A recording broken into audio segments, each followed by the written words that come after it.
अस्सलाम वालेकुम everyone, this is Abdulrahman from forest large. So आज का जो प्रोडक्ट है वो लिनावो का होने वाला है और लिनावो के मॉडल में से हम इसके क्या लेके आए हैं। जो सीरीज़ की अगर बात करें तो वो थिंक पैड की सीरीज़ शुरू होने वाली है और ऑलरेडी भी हमने काफ़ी थिंक पैड्स पे आपको रिव्यू दिए हैं। लेकिन इस टाइम जो मेरे पास लैपटॉप का मॉडल है वो एक तो 2011 के अंदर इंट्रोड्यूस करवाया गया था पूरे वर्ल्ड के अंदर। लिनावो ने ये लैपटॉप लॉन्च किया था। ये i5 प्रोसेसर के अंदर सेकंड जनरेशन निकाला गया था। अगर इसके मॉडल की बात करें तो ये लिनावो T420 की सीरीज में आता है। अब आप ये सोच रहे होंगे कि हमने जिस तरह आपको T440 T460 का भी रिव्यू दिया हुआ है, X260 का भी रिव्यू दिया है कि ये i5 6 वगैरह नहीं आता, ये i5 सेकंड में आता है। ये 2011 में लॉन्च किया गया था। तो टाइम को जाए कि अगर मैं आपको इसका रिव्यू कराता हूँ, जिस तरह के भी हमारे पास सिस्टम सामने अवेलेबल है। अगर इसको देखा जाए कि ये बैक साइड अगर इसकी हम बात करें तो ये ब्लैक कलर के शेड में इन्होंने दिया हुआ है। यहाँ पे इन्होंने थिंक पैड की ब्रांडिंग दी है। मोस्टली लैपटॉप्स लिनावो की जितने भी होते हैं वो अपनी यहाँ थिंक पैड की ब्रांडिंग देते हैं और छोटी सी यहाँ पे लाइट भी देते हैं। जब आप चार्जिंग में लगाते हैं तो आपका यहाँ पे जब लैपटॉप की चार्जिंग शो करता है कि लाइट ब्लिंक करने के बाद कि भी आपका लैपटॉप चार्ज हो रहा है नहीं हो रहा, यहाँ पे लिनावो ने अपने नेम की ब्रांडिंग दी हुई है। उसके बाद अगर बात करें बैक साइड की तो ये 20-25 से क्रैचेस है क्योंकि इतनी पुरानी मशीन है और ये ग्लोसरी बॉडी टाइप होती है। मतलब वो ग्लोसरी नहीं होती कि जिसपे आप हाथ लगाएंगे निशान पड़ जाएंगे, लेकिन इसके ऊपर अगर आप चाबी या कोई भी इस तरह की चीज़ फेरेंगे तो इसके ऊपर परमानेंटली निशान पड़ जाएंगे जो कि क्लियरली शो भी होंगे। अगर यहाँ पे बात करें तो लिनावो ने साइड पे एक छोटी सी बैटरी का ऑप्शन दिया कि ये चार्ज है या नहीं है। यहाँ पे उन्होंने उसका अपना सैंपल बनाया हुआ है। और अगर हिंजिस की बात करें तो हिंजिस के ऊपर इन्होंने जो क्वालिटी यूज़ की है वो मेटल की है। इसकी अगर हम बैक इस बार इन्होंने पीछे वाली साइड पे, क्योंकि 2011 में जितने मॉडल आते थे उनकी ज़्यादातर बैक साइड के ऊपर ही ये अपना यूएसबी के पोर्ट्स HDMI की पोर्ट्स दी जाती थी।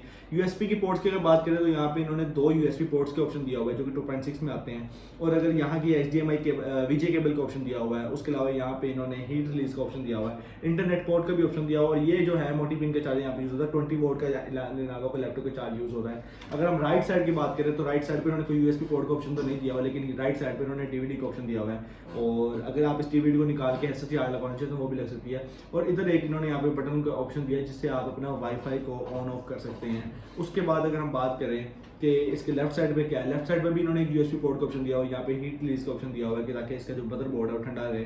उसके अलावा एक फोन जैक का ऑप्शन है, यहाँ पे कैमरा SD कार्ड का ऑप्शन है। इन्होंने मतलब 2011 में भी अगर देखा जाए तो काफ़ी इस पर काम किया हुआ है लैपटॉप के ऊपर। स्पीकर की अगर बात करते हैं कि स्पीकर क्या नीचे दिया हुआ या नहीं दिया हुआ, स्पीकर अभी तक तो नीचे नजर नहीं आ रहा है। बैटरी की अगर बात करें तो इसके अंदर 9 सेल की बैटरी टाइमिंग दी हुई है, मेरे ख्याल से नहीं बल्कि 6 सेल की इसकी बैटरी टाइमिंग है और 6 सेल्स की बैटरी सेल्स लगे हुए हैं इसके अंदर। और बैटरी टाइमिंग की अगर बात करें तो अराउंड अबाउट 3 आवर्स तक जाता है। और अगर नीचे की क्वालिटी की बात करें कि भी मेटल में यूज़ किया गया है प्लास्टिक में, तो नीचे भी प्लास्टिक की बॉडी ही यूज़ की गई है। और यहाँ पे इन्होंने एक एक्सटर्नल बैटरी का भी ऑप्शन दिया हुआ है। यहाँ पे एक होता है, मोस्टली लोगों को क्वेश्चन आता है कि यार इसके साथ एक्सटर्नल बैटरी लगती होती, क्या ये प्रोजेक्टर भी पुराने आते थे उनकी भी चिप्स आती थी और ये एक्सटर्नल बैटरीज के लिए भी यूज़ किया जाता था। अच्छा, इसकी बैटरी आप रिमूव करना चाहें तो इजीली रिमूव कर सकते हैं। अगर बैक साइड इसको ओपन करेंगे तो यहाँ पे आपको इसकी रैम और हार्ड वगैरह भी आपको इसकी शो इजीली हो जाएगी। मतलब इसको ओपन करना कोई मुश्किल काम नहीं है। ये आपके पास अगर नेट बोर्ड ओपनर का है तो आप इसको ओपन कर सकते हैं इजीली।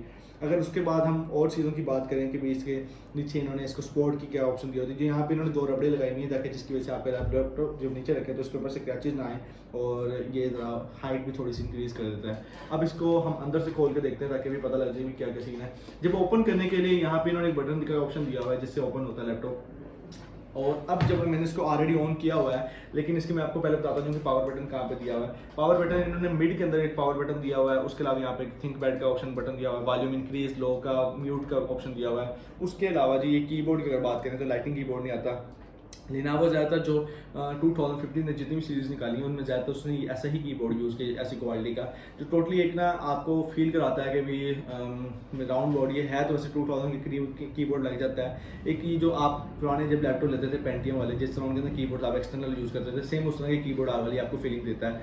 अगर हम ट्रैक पैड की बात करें तो ये छोटे साइज में उन्होंने ट्रैक पैड दिया। और मज़े की बात यह है कि उन्होंने उस टाइम भी सिक्योरिटी का ख्याल किया था कि 2011 में यहाँ पे उन्होंने फिंगरप्रिंट का भी ऑप्शन दिया हुआ है। ये उस तरह के फिंगरप्रिंट तो नहीं है जो आजकल आए हुए हैं मोबाइल्स या लैपटॉप्स के अंदर जो हाथ लगाते हैं ओपन हो जाए। सेंसर क्वालिटी उनकी बहुत अच्छी होती है, सेंस क्वालिटी। लेकिन यहाँ पे देखा जाए तो यहाँ पे वो वाला नहीं है क्योंकि इस पर आपको बार बार थंब को, ये थंब से ओपन होता है तो आपको बार बार थंब इसके ऊपर अपना कहना बार बार रखना पड़ता है जिसकी वजह से ये ओपन होता है। यहाँ पे इन्होंने थिंक पैड की ब्रांडिंग दी हुई है, LCD के नीचे छोटी सी एक लिनावो की ब्रांडिंग दी हुई है।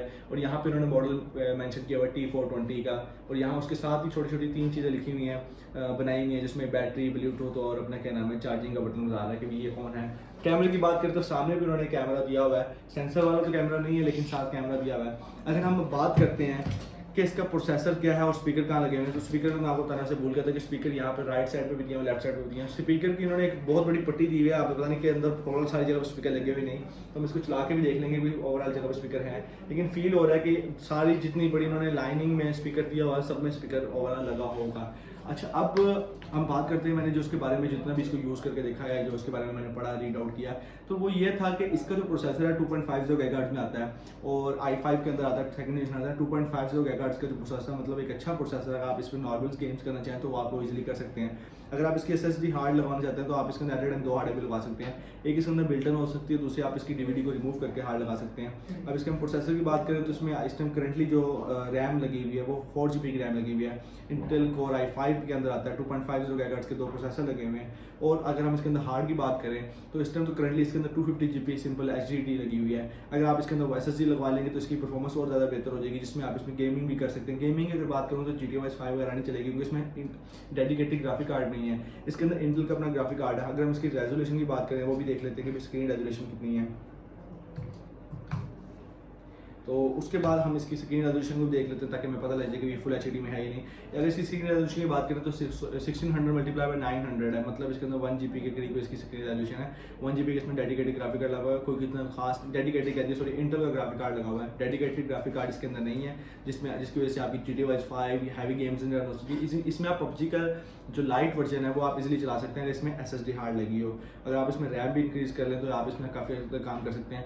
अगर हम इसकी प्राइस की बात करें तो ये बहुत चीप है आज के टाइम के हिसाब से देखा जाए तो 18 से 20 हज़ार रुपये में आपको इजीली मार्केट पूरे पाकिस्तान में इजीली कहीं ना कहीं से आपको मिल जाएगा। इवन के अगर आप इंडियन फॉलोअर्स हैं या इंडियन के हैं तो आप इंडियन में भी आपको ये राउंड अबाउट 15 से 16 हज़ार रुपये के बीच में मिल जाएगा इजीली। इस पर IT के अगर स्टूडेंट्स की बात करें कि क्या वो इस पर वर्क कर सकते हैं, जनाब अगर IT के उन्होंने एडमिशन स्टार्टिंग में है मतलब 4th-5th सेमेस्टर के हैं तो वो इस पर इजीली वर्क कर सकते हैं। स्टार्टअप होता है तो बंदा सीख रहा होता है बहुत सी चीज़ें जिसमें आपका अपनी छोटी छोटी लैंग्वेज पे आप वर्किंग कर रहे होते हैं तो इजीली आपका इस पर काम हो सकता है। लेकिन अपना क्या नाम है, मैं आपको यही कहूँगा गेम टू से कि भी इसमें SSD हार्ड होना जरूरी है ताकि आपके काम के अंदर जितनी भी आपकी परफॉर्मेंस है उसकी स्पीड स्लो ना हो। बैटरी टाइमिंग की बात करते हैं कि बैटरी टाइमिंग कितनी टाइम निकाल रही है, तो राउंड वर्ड्स के 2 आवर तक बैटरी टाइमिंग निकाल रही है। अब इतना पुराना मॉडल हो गया उसके बाद भी 2 घंटे बैटरी टाइमिंग निकाली तो ये बहुत अच्छा है, क्योंकि न्यू भी जब आता है तो जब 3 घंटे 3.5 घंटे मिनिमम निकालती है, इससे ज़्यादा नहीं निकालती।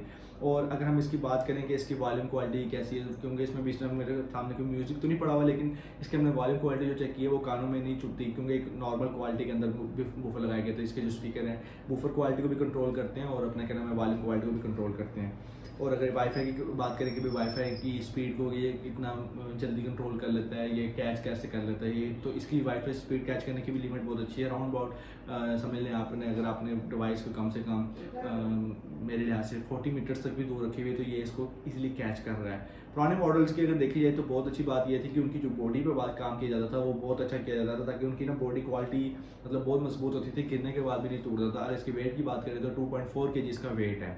और मैंने जिस तरह आपको बताया कि ये लॉन्च हुआ था, ये इंट्रोड्यूस जो करवाया गया था वो 2011 में ये पूरे वर्ल्ड के अंदर लेनोवो ने अपना लैपटॉप लॉन्च किया था। आजकल तो Corben X1 की सीरीज़ आ गई हैं और i5 में, i7, i8 में, i9 में 12 जनरेशन चल रही है, जो कि आपको भी पता है कि उसकी मार्केट वैल्यू डॉलर के हिसाब से इंक्रीज़ हो रही है, कभी डाउन भी हो रही है। वो 2-3 लाख से कम मिनिमम मिलती है आपको। अगर चीप प्राइस में आप बाय करना चाहते हैं तो ये लैपटॉप आप लोगों के लिए बहुत बेस्ट है। किसी किस्म का भी आपका सवाल हो तो हमारी कस्टमर सपोर्ट 24 आवर अवेलेबल है, आप रब्ता कर सकते हैं। पाकिस्तान जिंदाबाद, अपना ख्याल रखिएगा, अल्लाह हाफिज़।